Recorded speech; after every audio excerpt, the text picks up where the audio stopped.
하나님의 말씀은 요한계시록 11장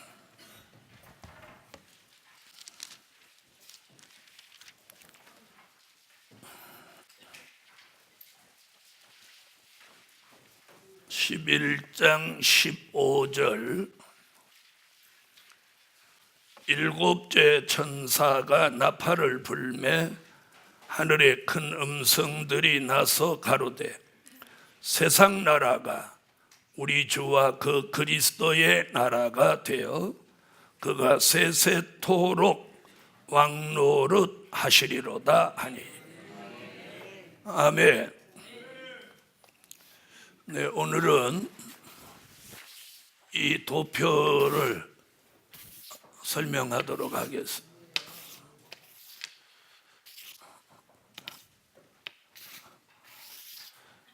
네, 이 도표를 보지 않고도 그릴 수 있어야 하고. 아멘 안 하시는?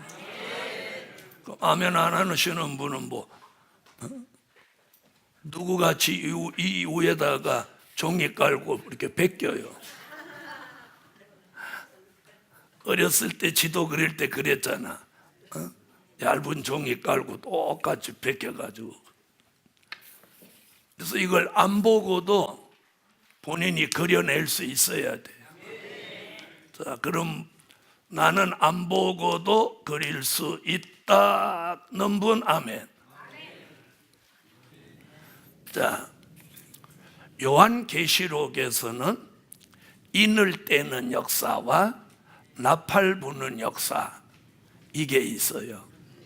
인을 떼는 것은 말세의 징조를 알리는 것이고, 나팔 부는 역사는 말세의 시기를 알리는 것이다. 아멘. 그래서 나팔은 주님 오신다는 경고다. 아멘. 나팔은 뭐예요? 주님 오신다는 경고예요. 나팔은 전쟁이 온다는 것을 알리는 거예요. 나팔은 재앙이 온다는 것을 알린다. 자, 그래서 나팔은 요한계시록에서 7번 붑니다. 몇 번?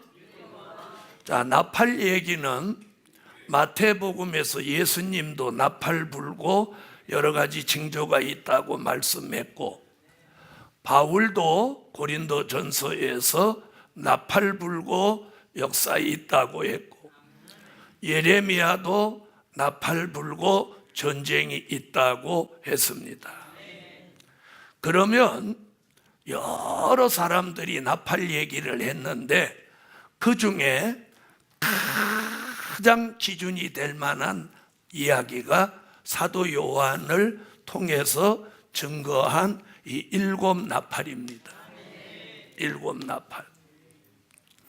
다른 데서는 첫째 나팔, 둘째 나팔, 셋째 나팔, 일곱째 나팔 이렇게 말한 데가 없어요. 그래서 사도 요한이 말한 나팔이 이 마지막 때의 말세의 시기를 말하는 가장 정확한 기준이다. 알아들으셨어요? 기준이에요, 기준.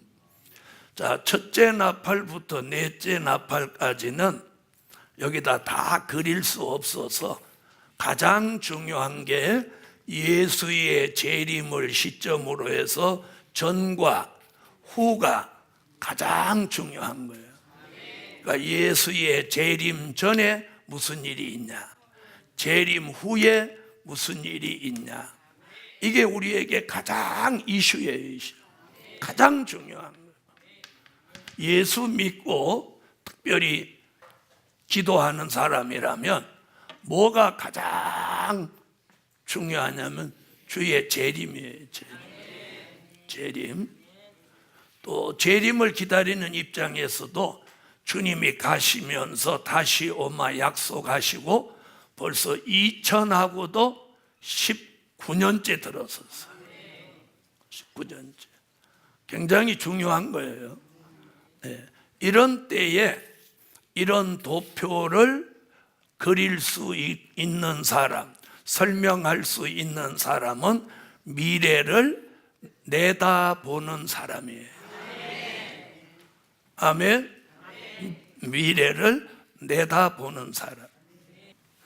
자, 다섯째 나팔부터 왜 시작하느냐면 다섯째 나팔 끝에 주님이 오시는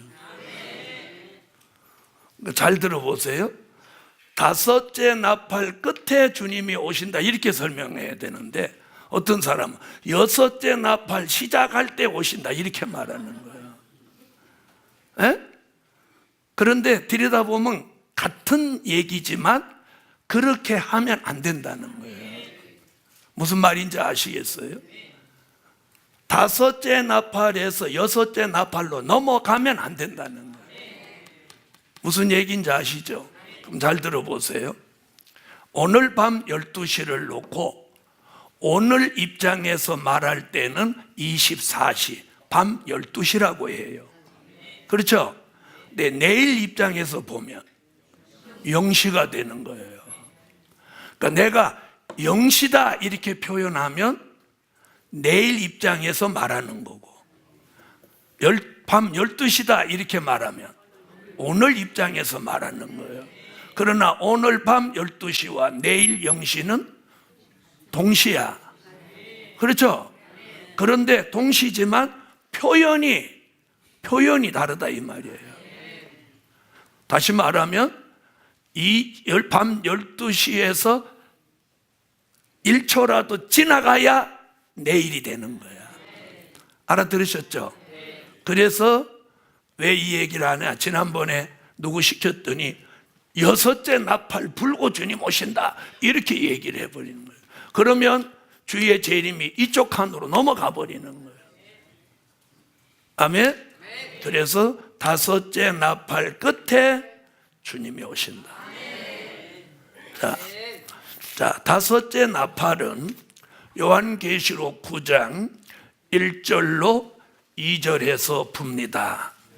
다섯 번째 나팔이 불면 땅에 떨어진 별이 나와서 무저갱의 열쇠를 가지고 나와 무저갱을 엽니다. 그러니까 무저갱으로부터 연기가 올라오는데 이 연기를 영적 흑암이라고도 하고 영적 악이라고도 합니다. 아멘. 이것을 시편 74편 1절에서는 양을 향하여 내시는 여호와의 진노다 이렇게 말씀하고 있어요. 그래서 그 연기가 올라와서 전 세계를 어둡게 한다는 거예요. 그렇게 어두워지는 것을 뭐라고 하느냐면 영적 흑암 시대라고 하는 거예요. 영적 흑암 시대. 아멘. 영적 흑암 시대를 마태복음 25장 1절로 13절에서는 뭐라고 했느냐면 밤중이라고 그랬어요. 밤중. 네, 밤중. 자, 밤중이 되어서 신랑이 드디어 오므로 다 졸며 잘세. 모든 교회가 기름 등불 있는 교회 없는 교회 할 거 없이 다 졸며 잔다는 거예요. 졸며 잔다고 하는 건 주의 재림을 의식하지 않고 준비하지 않고 안일 태만 게으름에 빠져 산다는 거예요. 그러니까 다시 말하면 재림은 신경도 안 쓰는 거예요. 바로 우리 시대 교회와 종들이 재림 신경 안 쓰는 거예요. 네. 자, 잘 들어보세요. 우리 시대에 주님이 오신다고 하면 아무래도 생각과 마음이 좀 다르겠죠. 돈을 막 축적할 마음이 생기겠어요? 안 생기겠어요? 안 생기는 거예요. 안 생기는 거예요. 자손 만대로 먹고 살려고 생각하니까 자식한테 남겨주려고 하고 자기가 사는 동안 잘 먹고 잘 살다가 가려고 하니까 자꾸 돈을 자기 중심적으로 모으려고 하는 거예요. 원인이 거기 있는 거예요.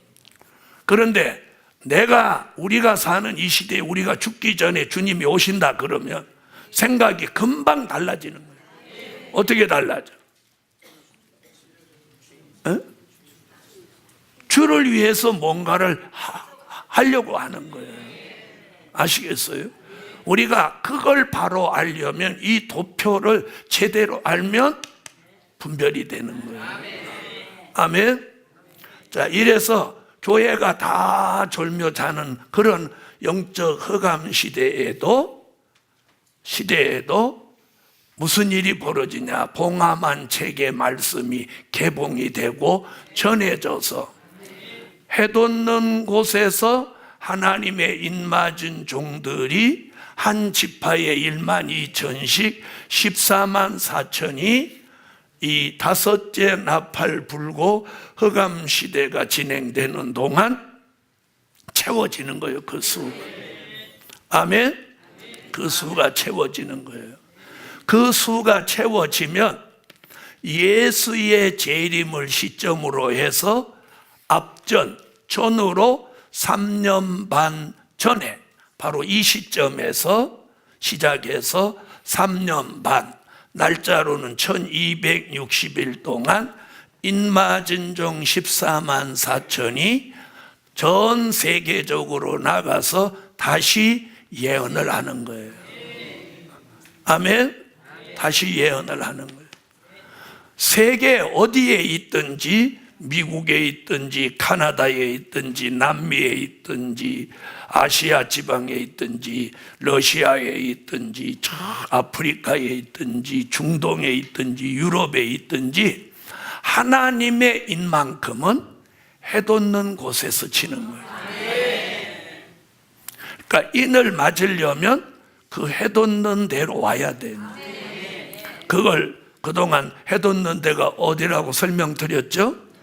해돋는 동방이다, 바닷가다, 땅끝이다, 땅 모퉁이다, 동방 멀리에 있는 나라다, 셈의 장막이다, 이방 민족 중에서 인을 친다, 또 동해와 서해가 있는 나라다, 섬은 아니다, 또 공산주의 국가도 아니다, 또 용의 나라도 아니다.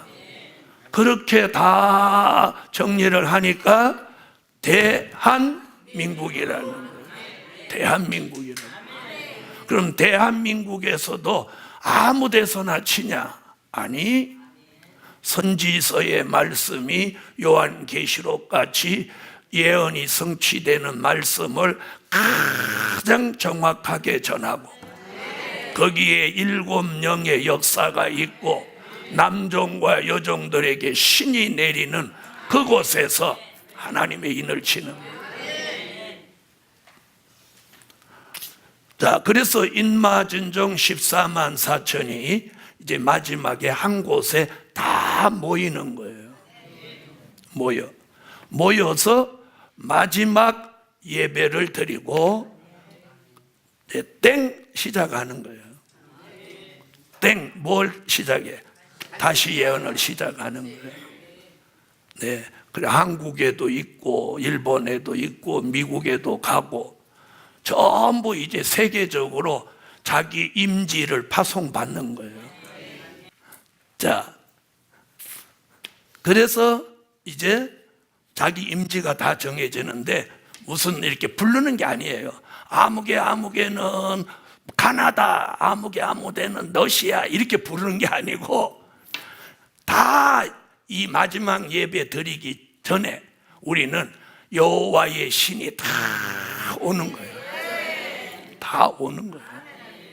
지금은 잘하는 사람도 있고 못하는 사람도 있고 다 깝깝하고 막 이렇지.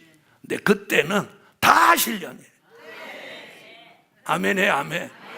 다 신령한 거야. 꿈을 잘 꿔서 신령한 게 아니라 신이 와서 신령해. 그래서 요엘서 2장 29절로 30절에 말한 남종과 여종에게 신을 붙는다는 그 신이 오는 거예요. 그래서 머리가 다 열려버렸어.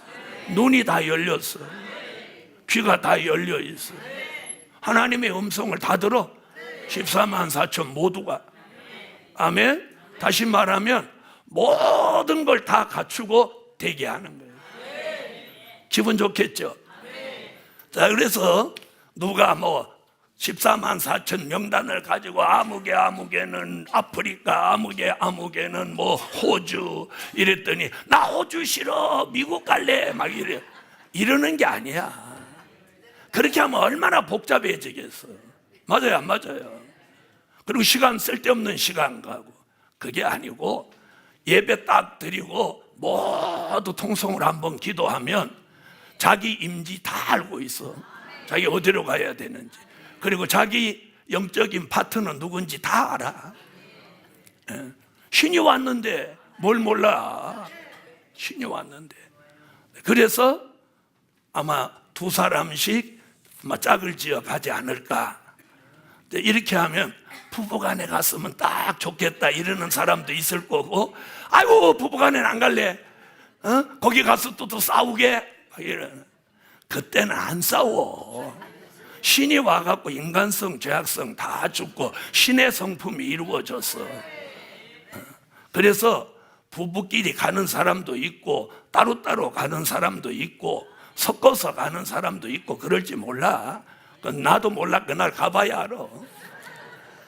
그래서 자기 임지를 다 알기 때문에 알아서 가는 거예요. 알아서. 알아서. 이러면 이제 어떤 사람 나보고 그래. 뭐 타고 가요?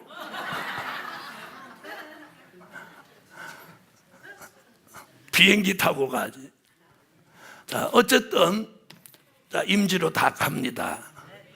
가는데 신이 와서, 머리에 신이 왔어요. 눈이 다 열렸어요. 귀가 다 열렸어요. 그리고 이미 두 증인의 권세가 장전돼 있어요. 두려운 게 없는 거예요. 여러분, 군인이 완전 무장을 탁 하면 담대합니다. 그와 같이 다시 예언을 출발하는 이 종들은 완전히 신으로 무장되어 있기 때문에 담대합니다. 아멘. 보이지 않지만 두 증인의 권세를 장전을 딱 해갖고 샥 이렇게 할 댕기가 되기 때문에 두려움이 없는 거예요. 네. 그리고 뭐 처음 가는 아프리카 가서 헤매면 어떡하지, 길 잃어버리면 어떡하지, 이런 개념 없어져 버리는 거예요. 여기 신이 존재하니까. 그래서 눈 딱 감으면 자기 아프리카 지도가 쫙 다 보이는 거예요. 보이는 거예요. 아멘. 네. 그 다음에 아프리카로 가는 사람은 아프리카 현장에 딱 가면 벌써 마중 나온 사람이 있어. 마중 나온 사람. 왜? 마지막 복음 전하는데 그 정도도 없어. 여러분, 모세가 애굽으로 들어가니까 중간에 누가 마중 나왔어? 아론. 모세의 형 아론한테 하나님 지시했잖아. 네 동생 모세가 들어오니까 마중 나가라고. 그래서 우리가 임지로 가면 거기 벌써 하나님이 지시해갖고 현지인이 마중 나와서 딱 대기하고 있는 거예요. 임마진 종 오셨습니까? 이러고. 그래갖고 탁 내렸더니 벤츠가 탁 기다리고 있는 거예요. 좀 문짝도 한번 못 맞춰본 벤츠 600, S600이 거기 딱 기다리고 있어요. S600이 뭔지도 모르지만 그냥 최고 좋은 거니까 타면 돼. 자, 그러면서 이제 현장에서 다시 예언이 시작되는 거예요. 다시 예언. 그 기간이 얼마? 1260일. 그러면 그 현지에도 뭐가 있겠어? 교회가 있다는 거예요. 교회가. 무슨 말인지 교회가 있어요. 그 교회를 중심으로 해서 주일날은 예배 드리고 다른 날은 다시 예언하고, 다시 예언할 때 회개하고 나온 사람 이 교회 와서 또 예배 드리고. 아멘. 자, 그러니까 다시 예언하는 기간 동안 주일을 몇 개 지내? 아유. 자, 1년이면 몇 주요? 52일을 3번 하고 6개월이면 얼른 계산해봐. 182주? 네. 어쨌든 그때는 교인 없는 교회 없어. 막 뒤집어져. 넘쳐나는 거예요. 그래서 지금 나홀로 교회 걱정하지 마. 나중에 교인들 몇 터지는 거예요. 몇 터져. 그래서 그때 인마진 종이 다시 예언을 할 때 능히 셀 수 없는 흰옷 입은 무리가 계시록 7장 9절로 14절 같이 나오는 거예요. 그런데 손 안 얹어도 회개하라. 천국이 가까웠느니라 그렇게 하려고 그러지. 주의 재림이 가까웠느니라. 지금같이 내같이 이렇게 강의하고 이런 게 아니야. 아이고, 언제 이걸 이렇게 강의하고 있어. 그냥 회개하라. 주의 재림이 가까웠느니라. 임박했느니라. 막 이러면 그 말씀을 듣는 순간 사람들이 눈물을 펑펑 쏟는 거야. 막. 그래가지고 물과 성령으로 중생한 사람, 또 중생을 못했어도 그때 중생하는 사람도 나오는 거예요. 그래서 어디든지 사람이 능히 셀 수 없는 사람들이 막 몰려오는 거예요. 신나겠죠? 신나겠지? 자, 그래서 능히 셀 수 없는 무리들이 이제 말세의 교회로 모여드는 거예요. 모여드는 거예요. 그때는 여기도 뒤집어지는 거예요. 여기도 뒤집어지는 거예요. 자, 그렇게 아까 몇 주? 네, 예배는 182주. 그것도 굉장히 큰 거야. 그러니까 주일 예배를 182번 드리는 거예요. 자, 그리고 이제 쭉 시간이 가면 다시 예언하는 인맞은 종의 수가 얼마? 14만 4천. 이게 실제 수인 거야. 그래서 다시 예언을 하면 다시 예언하는 종을 대적하는 사람이 나온단 말이에요. 대적하는 사람이 나오면 이 다시 예언하는 종의 입에서 막 불이 나가는 거야. 불이 나가요. 군대 갔다 오신 분은 그건 뜨거라 소리도 못해. 그냥 바로 뭐 시간이 오래 걸리는 게 아니라 한 번에 다 확 이렇게 뜻 이 소리도 안 나오는 거야. 바로 군대 가시온 분은 화염방사기라는 무기가 있어요. 이렇게 스위치를 열고 탁 당기면 이렇게 이런 관에서 불이 확 나오는 거예요. 이 화염방사기가 왜 만들어졌냐면 베트남에 가서 전쟁을 하다 보니까 저 땅 속에 있는 것들을 총사도 안 되니까 미군이 요것들 잡기 위해 베트콩 잡으려고 그 화염 방사기를 만들어낸 거예요. 그래갖고 불 속에다 이걸 집어넣고 확 불을 쏴버리는 거예요. 그럼 그 안에서 다 템프라가 되는 거예요. 자, 앞으로 다시 예언할 때 누구든지 덤비면 종들의 입에서 불이 막 나가는 거예요. 그래서 계시록 11장 3절로 6절에 보면 아무 때든지 원하는 대로 여러 가지 재앙으로 땅을 친다. 불 나가지, 재앙 내리지. 그래서 모세같이 엘리야 같은 이 두 가지가 합하여진 권세가 두 증인의 권세. 아멘. 그래서 다시 예언하는 인마진종 14만 4천 모두에게 이 역사가 일어나는 거예요. 왜 오늘 여기다가 지금 이 설명을 지금 많이 하느냐? 이게 중요한 거예요. 여기서 결판 나면 여기는 그냥 다 들어가는 거예요. 아멘. 자, 그렇게 해서 다시 예언을 시작해서 자, 3년 1개월이 지나면 그때서부터 주의 재림이 남은 기간이 5달이에요. 요 5개월 환란이 되면 황충이 같은 악독한 인간이 극도로 발악을 하는 거예요. 그래서 전갈의 권세를 같은 권세를 가지고 나오는 거예요.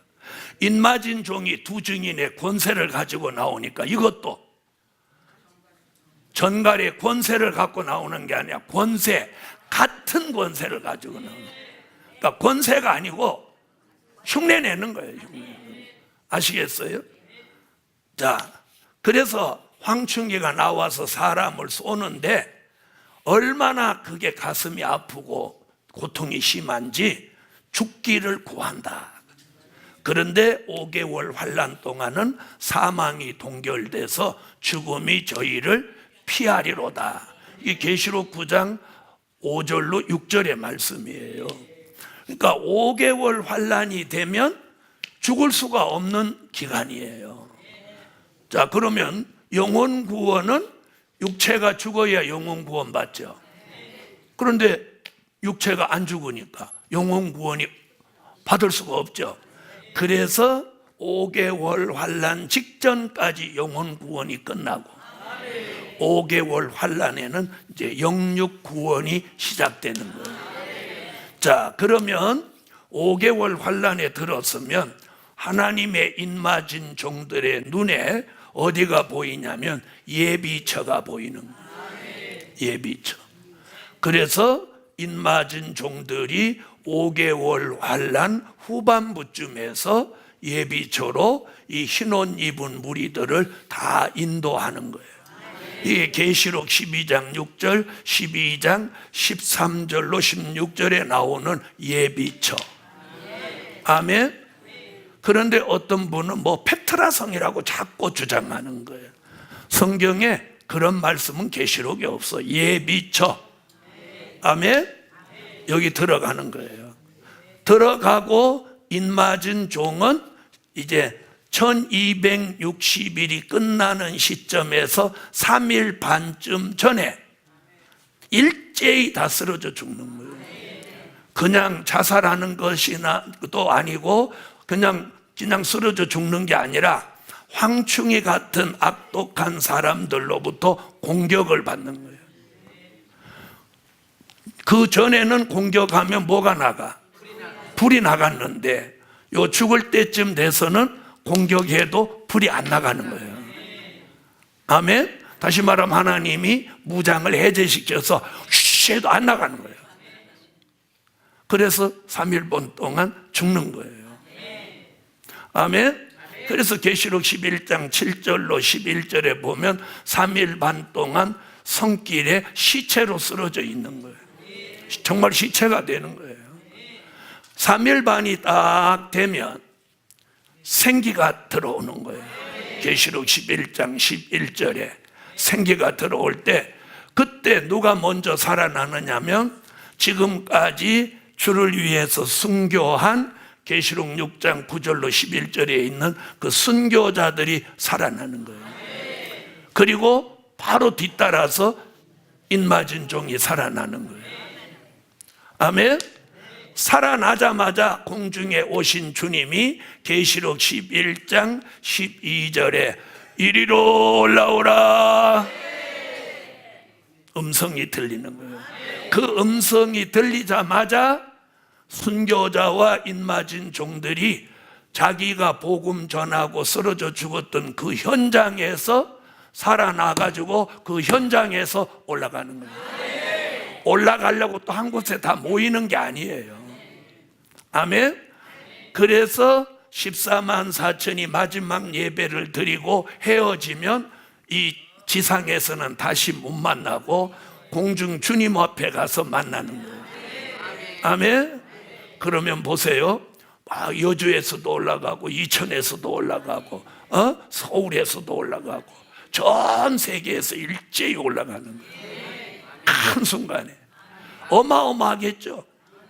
순교자와 인맞은 종이 한꺼번에 올라가는 거 한번 생각을 해봐. 그러면 조금 떴을 때는 옆에 장애물이 있어서 서로 안 보이겠지만 어느 정도 올라가면 다 보이겠지. 저기도 올라가네. 생각만 해도 가슴 떨리지 않아? 그런데 그렇게 슬슬 이렇게 풍선 올라가듯이 올라가 봐. 밑에서 총 쏴서 다 지기쁘지. 맞아요, 안 맞아요? 한순간에 요즘 영화 보면 순간이동 보셨죠? 휙 하고 사라지잖아요. 그거 같이 벌써 음성 들리는 순간 샥 올라가는 거예요. 샥 올라가는 거예요. 그렇게 올라가야지 몸무게를 안 느끼지. 그래서 순간적으로 올라가는 거예요. 네, 그래서 공중에 올라가서 주의 재림을 영접하는 거예요.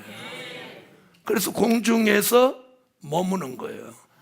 그래서 뭐 휴거다 이런 말하는데 성경에는 휴거라는 단어는 없어요. 올라갈 사람 올라가고 또 예비처로 갈 사람 예비처로 갔죠. 이게 구원의 끝이에요. 모든 구원은 예수의 재림에다가 맞춰놓았어요. 그러면서 다섯째 나팔 끝, 여섯째 나팔 시작. 여섯째 나팔이 계시록 9장 13절로 16절, 19절 같이 부는 거예요.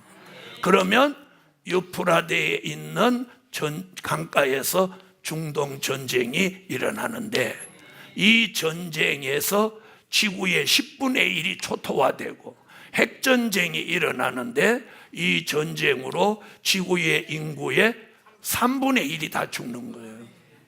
다 죽는 거예요. 자, 죽고 3분의 2가 살아서 수정통치 시대가 되는데 수정통치 시대는 러시아라는 나라가 8째 왕이 되고 러시아라는 나라가 열불 같은 열나라를 통해서 지구를 10등분해서 통치합니다. 지구를 몇 등분해? 10등분하는 거예요. 10개로 나누는 거예요. 그래서 열불이 열나라인데 한 나라가 한 등분씩 이렇게 지배하는 거예요. 아멘. 그렇게 지배하는 시대가 수정통치 시대입니다. 이 수정통치 시대가 되면 용이 러시아에게 힘을 실어주고 러시아가 열불에게 힘을 실어주는 거예요. 그리고 거짓 선지자가 이때 나와가지고 뭘 하느냐? 공산주의 세력과 손을 잡고 우상을 만들고 우상에게 생기를 주어 우상으로 말하게 하고 모든 사람으로 우상에게 경배하게 하고 이마와 손에다 짐승의 표 666을 받게 하는 시대예요. 이게 이때에 이루어지는 거예요. 그래서 지금 베리칩이 짐승표다 하는 것은 그건 미혹이에요. 미혹. 짐승표를 흉내내는 이는 사탄의 장난이에요. 아시겠죠? 이래서 수정통치 시대가 3년 반 지나는 동안 예비처에 있는 사람은 여기 예비처에 숨어서 수정통치 시대의 지배를 안 받는 거예요. 아멘. 다 이게 어디다 이루어지는 거냐? 우리가 살고 있는 이 지구에 이루어지는 거예요. 그럼 예비처도 어디 있어? 지구에 있지. 자, 이렇게 해서 이제 수정통치 시대가 이루어지는데 우상에게 경배하지 않고 이마와 손에 짐승표를 거부하면 안 되냐 이러지만 거부 못해요. 그때는 성령의 역사가 없는 시대이기 때문에 반항하는 사람이 없어요. 다 여기 미혹되는 거예요. 그래서 이걸 하지 않으면 다 죽이는데 법만 죽이는 법이지 죽는 사람 하나도 안 나와요. 그래서 계시록 13장 7절로 8절에 보면 다 경배한다 그래요. 다 경배한다. 아멘. 이런 일이 얼마 동안 3년 반 동안 계속되는 거예요. 그래서 예수의 재림을 전으로 3년 반, 후로 3년 반, 이래서 7년을 말하는 거예요. 알으셨죠? 그래서 다니엘서 9장 27절에 보면 무슨 말을 하느냐면 한 일의 절반 이렇게 말하는 거예요. 그게 수정통치 시대를 말씀한 거예요. 한 일의 절반을 짐승시대로 만든다.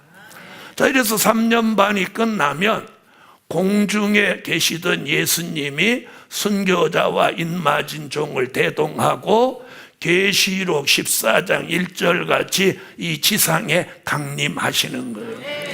주님이 강림하시는 그 산을 시온산이라고 하고, 공중에 오신 주님은 신랑 예수, 재림 예수라면 지상에 오시는 주님은 심판주 예수다. 뭐다? 심판하러 오시니까. 그러나 공중을 거쳐서 지상에 오시는 이 자체를 다 재림이라고 하는 거예요. 이해하셨죠? 그래서 초림도 한 번, 재림도 한 번. 자, 예수님이 지상에 강림하자마자 부는 나팔은 7번째 나팔이에요.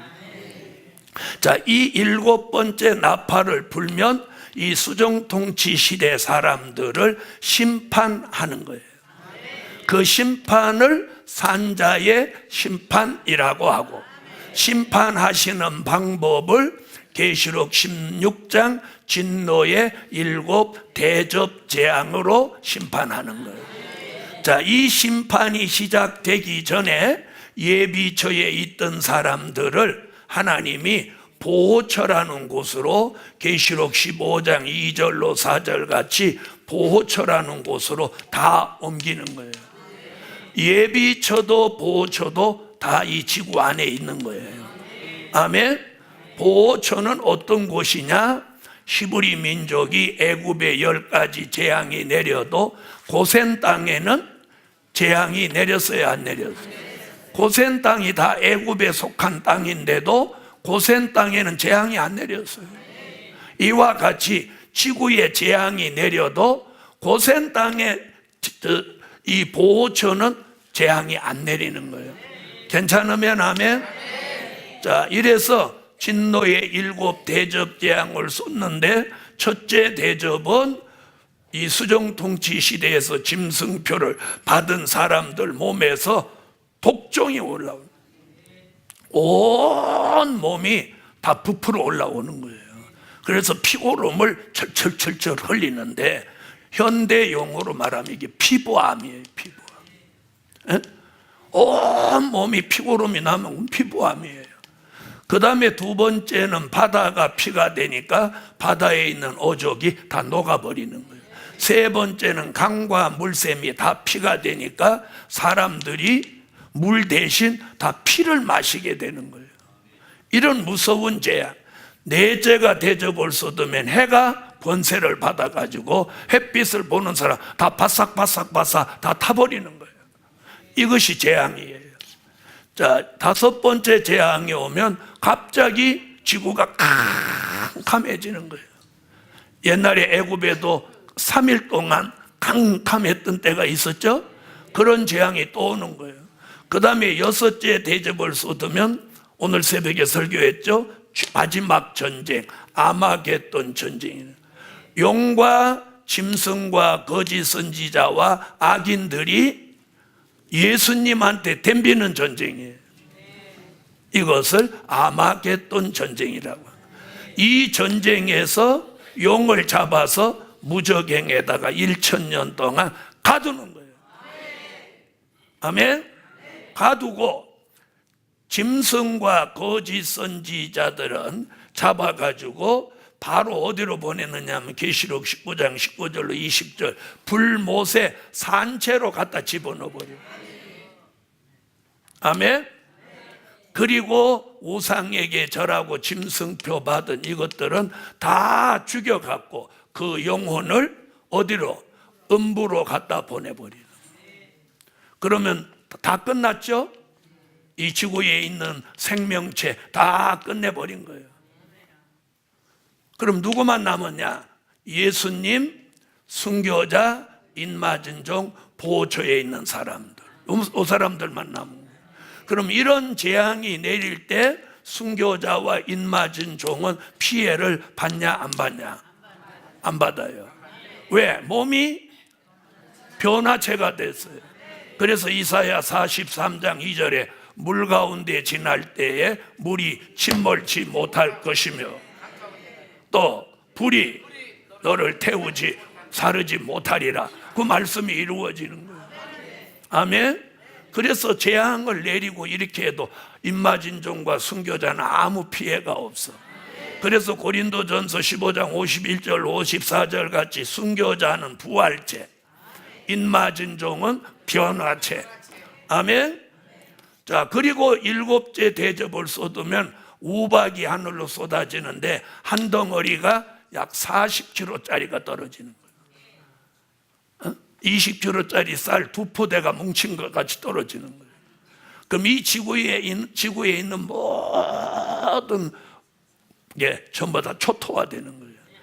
그러면서 우박이 쏟아짐과 동시에 지진이 일어나는데 지구가 천갈래 만갈래로 다 갈라져 버리는 거예요. 그래서 그동안 인간이 만들어 놓은 건물이라든지 뭐 할 거 없이 전부 싹 초토화돼 버리는 거예요. 이걸 심판이라고 하는 거예요.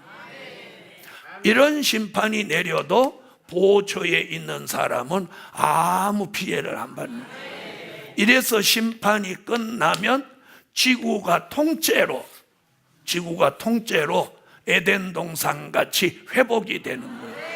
이걸 1000년 동안 이루어진다고 해서 천년왕국, 그리스도의 나라라고 하는 거예요. 아멘. 우리는 지금 될 일의 말씀을 통해서 이 천년왕국 그리스도의 나라에 들어가려고 하는 거예요.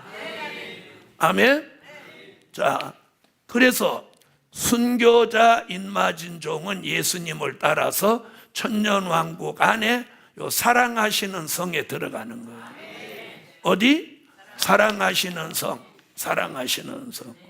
그 다음에 성도들의 진은 사랑하시는 성 밖에 전체가 성도들의 진이에요. 그럼 보호처에 있는 사람은 산자의 심판이 끝나면 성도들의 진으로 나오는 거예요. 아멘. 성도들의 진으로 나와서 백성으로 천년을 사는 거예요. 순교자와 인맞은 종은 예수님을 모시고 사랑하시는 성에서 예수님은 계시록 17장 14절, 계시록 19장 16절 같이 만왕의 왕, 만주의 주가 되시고, 순교자와 인맞은 종은 계시록 20장 4절로 6절 같이 천년 동안 왕과 제사장으로 예수님을 모시고 섬기는 왕으로 천년을 사는 거예요. 괜찮으면 아멘. 자, 그렇게 천년을 사는데 백성들은 천년 동안 이 지구 전체에서 농사도 짓고 또 과수원도 하고 이래서 제일 좋은 것들로 이 사랑하시는 성에 있는 왕들을 먹여 살리는 거예요. 아멘. 자, 근데 지금같이 저렇게 농사를 짓는 게 아니에요. 에?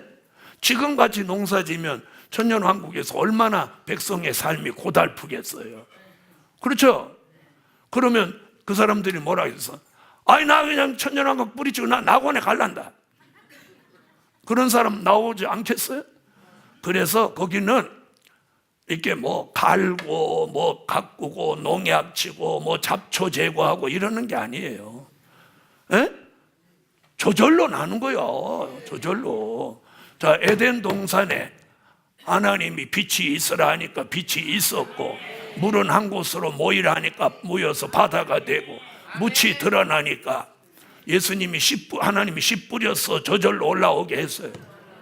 저절로 났지. 씨 맺는 열매 맺는 나무와 씨 맺는 채소가 날지라 그러니까 다 났단 말이에요.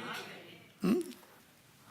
지금 제가 무슨 얘기하려고 하냐? 땅에는 그런 생명의 기운을 만들어내는 요소가 있다는 거예요. 아멘. 그러니까 저절로 땅이 회복해서 나무와 이런 걸 풀을 만들어 올라오게 만든단 말이에요. 그게 창조의 섭리예요. 그래서 천년왕국도 초토화됐던 땅이 에덴으로 회복되는 거예요. 그럼 저주받아서 온 가시나무, 그렇죠?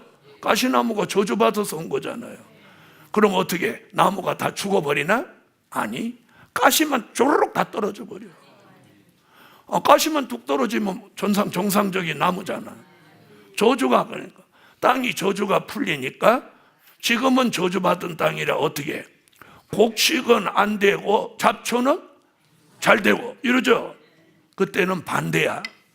잡초는 잘 안 되고 곡식은 잘 되는 거예요. 왜? 축복받았으니까.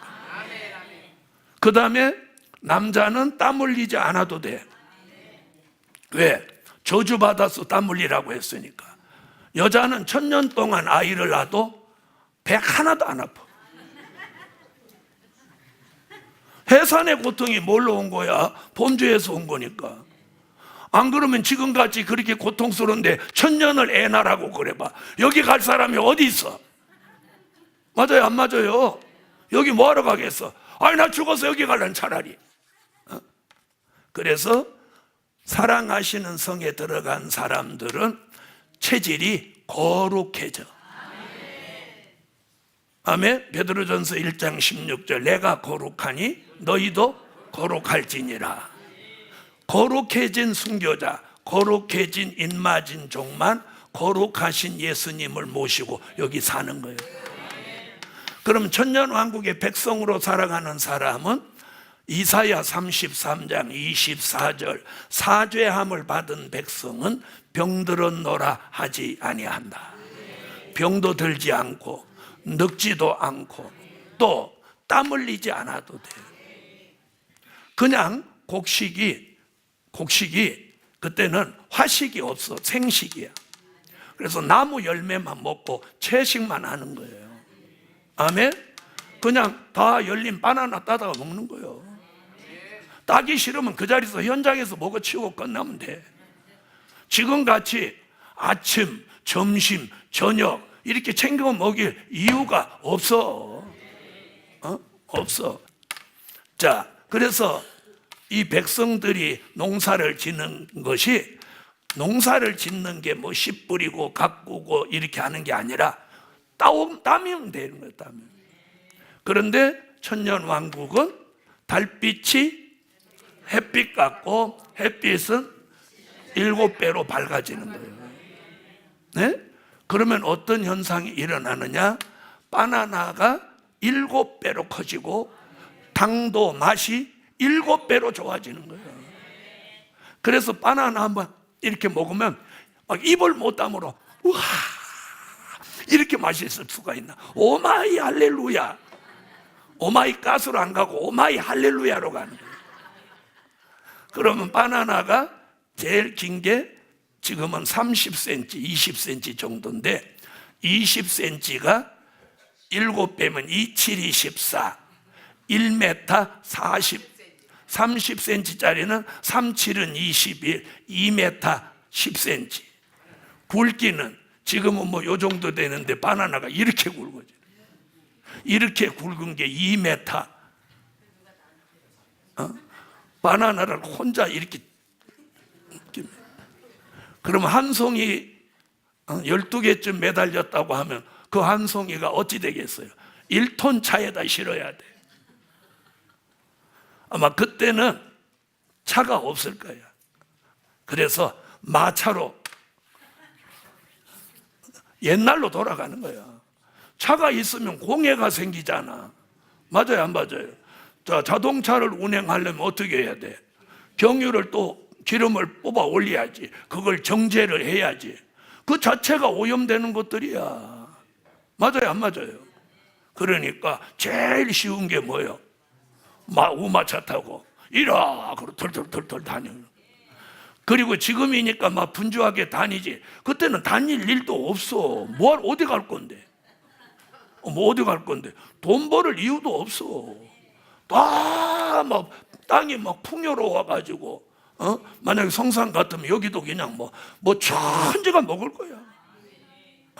그리고 그때는 아내가 밥한다 이런 개념이 없어. 밥을 왜 아내가 해? 이 세상에서나 꼭 아내가 해야 된다 그런 거지. 거기 가면 야, 네가 알아서 네가 먹어. 그럼 여기다 스트롱 하나씩 넣어 갖고 다녀 갖고. 그럼 포도는 얼마나 해지겠어요? 고봉 포도는 7배 되면, 이만한 고봉이 7배면 어떻게 되겠어? 강대상만해지는 거예요. 저 옛날에 정탐꾼이 여리고를 정탐하고 올 때 포도송이를 둘이 목도해 갖고 왔잖아. 옛날엔 그 동네도 포도가 그렇게 컸던가 봐. 아니면 그 짊어지고 온 애가 약골이었던지. 천년왕국은 앞으로 그런 곳이에요. 네, 그래서 이 성도들은 여기서 가정도 가지게 되는 거예요. 자녀도 낳는 거예요. 이게 성경의 이사야 65장 21절 25절에 나오는 말씀이에요. 에? 그런데 이 사랑하시는 성에 있는 사람들은 오직 예수님만을 위해 살아서 신부야. 아멘? 네. 그래서 체질이 거룩해졌기 때문에 무슨 인간의 욕구가 없어. 오직 예수만을 위해 사는 거예요. 할렐루야. 자, 이렇게 해서 천년이 가는 거예요. 천년이 가면 무슨 일이 이제 먼저 생기냐면 요 무저갱에 갇혀 있던 이 용대가리가 이때 나오는 거예요. 그럼 얘를 여기 왜 가두어 놓았냐? 가두어 놓은 이유가 천년왕국 성도들의 진 백성의 몸에서 태어난 자녀들이 천국에 갈 때는 얘들도 한번 시험을 거쳐서 간다는 거예요. 아시겠어요? 그럼 이 얘기는 우리하고 상관없지만 이런 일이 있다는 게 성경의 기록이니까 알고 갈 필요가 있어요. 그래서 용이 나와가지고 천년왕국 백성의 몸에서 태어난 자녀를 미혹하는데 그 미혹받은 자녀를 곡과 마곡이라고 하는 거예요. 이들이 미혹받은 자녀는 용과 함께 다시 잡혀서 불못으로 가는 거예요. 지옥으로 가는 거예요. 그리고 사랑하시는 성에 있던 예수님은 순교자와 인맞은 종을 대동하고 계시록 21장 24절 같이 무궁천국 새하늘과 새 땅 새 예루살렘 성으로 들어가는 거예요. 아멘 하신 분은 요리 들어가고 아멘 안 하신 분은 떨어지는 거예요. 다시 사랑하시는 성에서 예수님을 따라서 순교자와 입맞은 종이 무궁천국 새하늘과 새 땅으로 들어갑니다. 꼭 그렇게 말해야 아멘을 크게 하겠어요. 그 다음에 성도들의 진에 있던 백성과 미혹받지 않은 자녀들이 계시록 21장 26절 같이 백성과 자녀들이 함께 무궁천국으로 들어가는 거예요. 요 들어가는 이 일이 일어난 그 순간에 무슨 일이 있냐? 백보자 심판이 있는 거예요. 백보자 심판은 뭐냐? 계시록 20장 11절로 14절 같이 죽은 자를 심판하는 거예요. 죽은 자라고 하면 이 세상에서 예수 믿고 죽은 사람들은 누가복음 23장 42절로 43절에 같이 낙원에 가 있고, 예수 안 믿고 죽은 영혼은 누가복음 16장 22절로 23절 같이 음부에 가 있는 거예요. 뭐가? 영혼이. 그런데 우리 시대에 많은 목사님들은 죽으면 바로 천국 간다고 말한단 말이에요. 이게 계시록을 몰라서 그러는 거예요. 자, 예를 들어서 천국 갔다고 합시다. 영혼이 천국 갔어. 그럼 부활을 해서는 어디로 갈 건데? 이 한마디에 대답이 궁색해지지. 진리는 대답이 궁색해지지 않아. 아멘? 그래서 누가복음 23장 42절로 43절에 예수님이 우평강도에게 네가 오늘 나와 함께 낙원에 있어요. 예수님이 친히 말씀했죠. 그래서 예수 믿고 죽은 사람의 영혼은 어디? 낙원. 예수 믿지 않고 죽은 사람은 음부. 있다가 언제? 천년왕국이 끝나고 백보자 심판 때 요한복음 5장 28절로 29절 같이 전체가 부활을 하는 거예요. 낙원에 있는 사람도 부활하고 음부에 있는 사람도 부활하는 거예요. 그걸 무슨 부활이라고? 전체 부활. 백보자 심판이라고 하는 건 낙원에 있는 사람은 생명의 부활로 나와서 천국으로 가고, 음부에 있는 사람은 심판의 부활로 나와서 불못으로 가는 거예요. 이게 천국과 지옥 마지막 종착지예요. 예수 잘못 믿은 사람도 여기 불못에 가는 거예요. 그래서 우리가 잘 믿어야 되는 거예요. 지금 믿고 있다고 우리가 안심할 일이 아니에요. 그래서 잘 못 믿은 사람은 불못으로, 바로 믿은 사람은 천국으로. 자, 그럼 천국으로 들어가는 사람 부류를 보겠어요. 순교자, 인맞은 종, 백성, 백성의 몸에서 난 자녀들, 낙원에 있던 사람들. 몇 부류의 사람? 다시 어째서 쉬었는데도 네 부류라고 하는 거예요. 순교자, 인맞은 종, 백성, 백성의 몸에서 난 자녀들, 그리고 낙원에 있던 사람들. 몇 부류? 5부류의 사람이 천국에 들어가는 거예요. 그리고 한 번 왕이 된 사람은 여기 들어가서도 왕, 한 번 백성은 영원한 백성. 아멘. 자, 그 다음에 음부에 가는 사람은, 자, 음부에 있다가 불못에 가는 것들이라고 해야 돼. 용이 같고, 짐승이 같고, 거짓 선지자가 같고, 믿지 않고 죽은 사람들이 같고, 또 천년왕국에서 미혹된 자녀가 같고. 몇 부류? 다시 용, 짐승, 거짓 선지, 믿지 않고 죽은 자, 잘못 믿은 사람도 같은 거예요. 그 다음에 천년왕국에서 태어난 미혹받은 자녀들. 몇 부류? 5대 5야. 5부류가 구원받고 5부류가 버림받는 거예요. 우리는 어디로 가야 되겠어요? 무궁천국. 자, 무궁천국은 어떤 곳이냐? 계시록 21장 1절로 또 22장 1절로 보면, 여기는 무궁천국은 해나 달의 비침이 쓸데없는 곳이에요. 여호와의 영광이 가득하고 하나님 보좌 앞으로 생명수의 강이 흐르고 강 좌우에 생명나무 과실이 달마다 12가지 실과를 맺히고 그 생명나무 잎에서는 만국을 소성하는 기운이 나오는 거예요. 아멘. 그래서 생명과를 먹고 생명수를 마시고 영원히 사는 거예요. 그리고 우리가 들어갈 그 성은 정사각 육면체며 기초석이 12보석으로 꾸며져 있고, 바닥과 벽은 전부 정금으로 도배해놨어. 그리고 문은 진주로 꾸며져 있어. 그래서 우리가 들어갈 성은 3가지야. 보석과 진주와 정금으로 꾸며져 있어. 네, 어쨌든 그래요. 그래서 이 무궁천국, 영광의 새 예루살렘을 가만히 보니까 딱 3가지 재질이야. 보석 12가지, 진주, 그리고 정금. 이걸 좋아하는 게 다 여자들이잖아. 그래서 여자 중심으로 하나님이 성을 만드는 거 아닌가. 그래서 가서 물어보려고 그래. 주님한테, 예수님, 아무래도 이 성은 여종들 중심으로 만드신 거냐고 물어보려고. 자, 이것이 우리가 가야 할 미래입니다.